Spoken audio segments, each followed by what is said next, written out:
Good morning students, कैसे हैं आप सभी स्टूडेंट्स। आज हम पढ़ेंगे आपकी जो बुक है अभिव्यक्ति माध्यम, उसका चैप्टर 9 डायरी लिखने की कला। किताब के दो आवरण पृष्ठों के बीच जो लेखक डालता है वह लोक की संपदा है और जो कुछ वह खुद नहीं डालता वो उसकी निजी संपदा वह है। गेल हैमिल्टन, अमेरिकी पत्रकार। बच्चों देखो, मोटे गत्ते की जिल्द वाली उस नोटबुक से आप सभी परिचित होंगे जिसके पन्नों पर साल के 365 दिनों की तिथियां क्रम से सजी होती हैं और हर वो तिथि के साथ एक या आधे पृष्ठ की खाली जगह छोड़ी जाती है। ये खाली जगह उस तिथि के विशेष के साथ संबंध सूचनाओं या निजी बातों को दर्ज करने के लिए होती है। मसलन आने वाले किसी खास दिन के लिए तयशुदा दायित्व और कार्य योजनाएं उसमें लिखकर छोड़ी जा सकती हैं ताकि डायरी उस तिथि के आने पर हमारे संकल्प को याद दिला दे। इसी तरह हमने कभी कोई ऐसा काम किया या किसी ऐसे अनुभव से गुजरे जिसे हम याद रखना चाहते हैं तो उस डायरी में उस तिथि विशेष के पन्ने पर दर्ज किया जा सकता है। ऐसा करके हम अपने काम या अनुभव को लिखे शब्दों के सुरक्षित ठिकाने पर पहुंचा देते हैं और सुनिश्चित करते हैं कि वह विस्मृति का शिकार ना हो। अर्थात बच्चों, आप सभी जानते हैं डायरी क्या होती है, क्या किसमें होता है। हम दिन भर अपनी जो घटनाएं हमारे साथ घटित होती हैं उन घटनाओं को, दिन भर की उन घटनाओं को हम डायरी में क्या करते हैं, शब्दों के माध्यम से लिखते हैं और दिन भर की जो भी घटनाएं होती हैं शब्द करते हैं, वही डायरी लेखन कहलाता है। देखिए, सामान्यतः डायरी लेखन की जब चर्चा होती है तो उसका आश्रय डायरी के इसी दूसरे उपयोग से भी होता है। बच्चों देखो, जैसे दिन भर आप किसी भी घटना है, आपकी कोई भी गतिविधि है, विचारों से आप कहीं ना कहीं रूबरू हो रहे हैं, गुजर रहे हैं, उन्हें डायरी के पृष्ठों से साथ में शब्दबद्ध करके उन्हें कहीं ना कहीं आप डायरी में लिखते हैं, वही क्या कहलाएगा, हमारा डायरी लेखन कहलाएगा। ये लेखन मूलतः आपके अपने उपयोग एवं उपभोग के लिए भी होता है बच्चों। हालांकि यह भी सच है कि पिछले कुछ दशकों में ऐसा लेखन एक विधा के रूप में पाठक समाज के बीच खासा लोकप्रिय हो चला है। पिछले सदी की सर्वाधिक पढ़ी गई पुस्तकों में से एक है एनी फ्रैंक नामक एक किशोरी की पुस्तक का छपी हुई डायरी, जो कि 1942 से लेकर 44 के दरमियान नाजी अत्याचार के बीच एम्स्टर्डम के छुप कर रहते हुए लिखी थी। ये डायरी जब प्रकाशित हुई तो उसे एक ऐतिहासिक दस्तावेज के साथ साथ एक साहित्यिक कृति के रूप में भी महत्वपूर्ण माना गया। यह तो महज एक उदाहरण है। इस तरह चर्चा में आने वाली कई समान धर्मक कृतियां रही हैं। हिंदी में भी पिछले कुछ दशकों में कई बड़े रचनाकारों की जो डायरियां हैं, जैसे मोहन राकेश की डायरी, रमेश चंद्र शाह की डायरी आदि भी किताब की शक्ल में छप चुकी हैं, जिन्हें उनकी निजी जिंदगी तथा उनके दौर में झांकने के एक नायाब निमंत्रण के तौर पर बड़े चाव से पढ़ा गया है। यात्रा वृत्तांत तो काफी पहले से डायरी के रूप में लिखे जाते रहे हैं।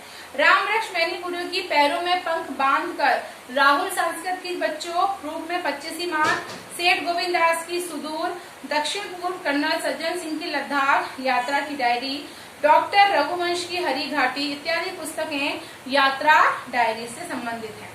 फिर बता रहे हैं, लेकिन इन सब बातों का मतलब बच्चों ये नहीं कि डायरी सचमुच कहानी, उपन्यास, कथा, कविता या नाटक की तरह पाठकों के लिए लिखे जाने वाली कुछ खास कहानी या रचनाकारों का विधाग्रम नाम है।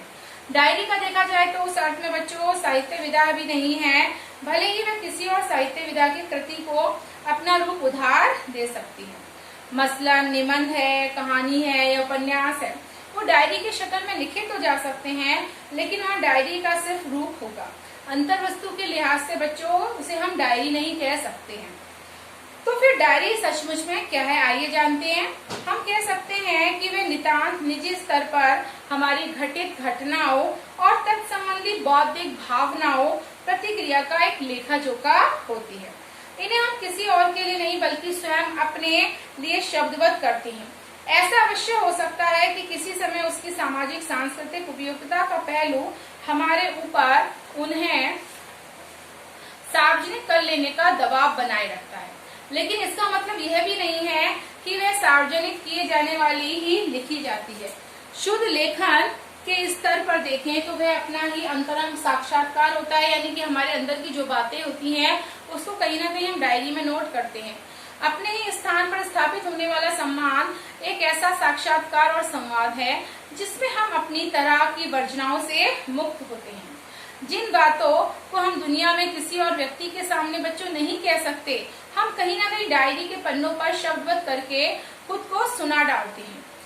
ऐसा करके हम पहले खुद को बेहतर तरीके से समझ पाते हैं, दूसरे अपने अंदर आने अनजाने इकट्ठा होते, जो हमारे अंदर एक भार है, उससे कहीं ना कहीं हम क्या हो जाते हैं, मुक्त हो जाते हैं और विस्मृति के अंधेरे में खोते अपने ही व्यक्तित्व के पहलुओं को इस तरह रिकॉर्ड कर लेते हैं और उन्हें पलटकर कभी भी हम देख सकते हैं या छू सकते हैं।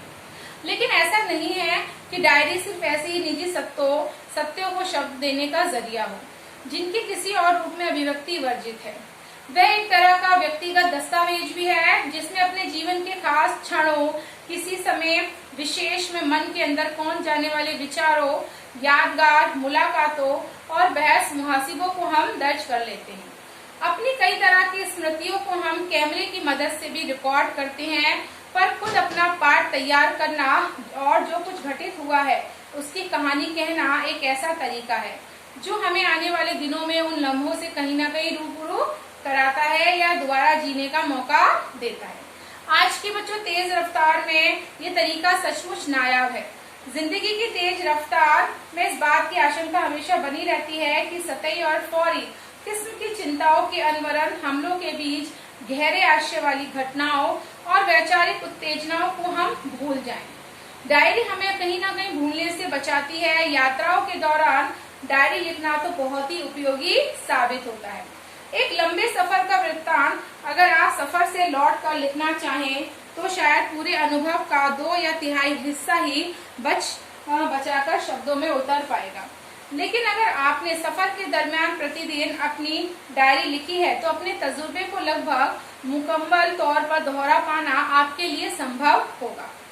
अब देखिए, डायरी लिखते समय हमें किन किन बातों का ध्यान रखना चाहिए। जरूरी है तो डायरी या तो किसी बच्चों नोटबुक में या फिर पुराने साल की डायरी में ही लिखी जानी चाहिए। पुराने साल की डायरी में पहले की जो पड़ी हुई तिथियां है उसकी जगह आप अपने हाथ से तिथि डाल सकते हैं, यानी कि डेट डाल सकते हैं। ये सुझाव बच्चों आपको इसलिए दिया जा रहा है कि आप कहीं मौजूदा साल की डायरी में तिथियों के अनुसार बने हुए सीमित स्थान से अपने को बंधा हुआ महसूस ना करें। ऐसा भी हो सकता है कि हम किसी दिन 2 या 3 पंक्तियां ही लिखना चाहें और किसी दिन हमारी बात 5-6 पन्नों में पूरी हो।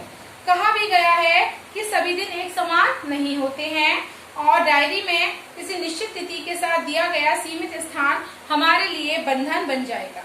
इसलिए नोटबुक या पुराने साल की डायरी अधिक उपयोगी साबित हो सकती है। दूसरा, लेखन करते हुए आप स्वयं तय करें कि आपको क्या सोचते हैं या आप खुद क्या कहेंगे। यह तय करते हुए आपको यथासंभव सभी तरह के बाहरी दबावों से मुक्त होना चाहिए। आप अपनी दिन भर की जो घटनाएं हैं, मुलाकातें, ख्याल हैं इत्यादि, कौन कौन सी बातों को आप इसमें दर्ज करना चाहते हैं या आप समझते हैं कि इसमें कौन कौन सी बातें दर्ज करने लायक होती हैं, किन्हें आप किन किन वजहों से भविष्य में भी याद करना चाहेंगे, ये विचार कर लें और उसी के बाद उन्हें शब्दबद्ध करें।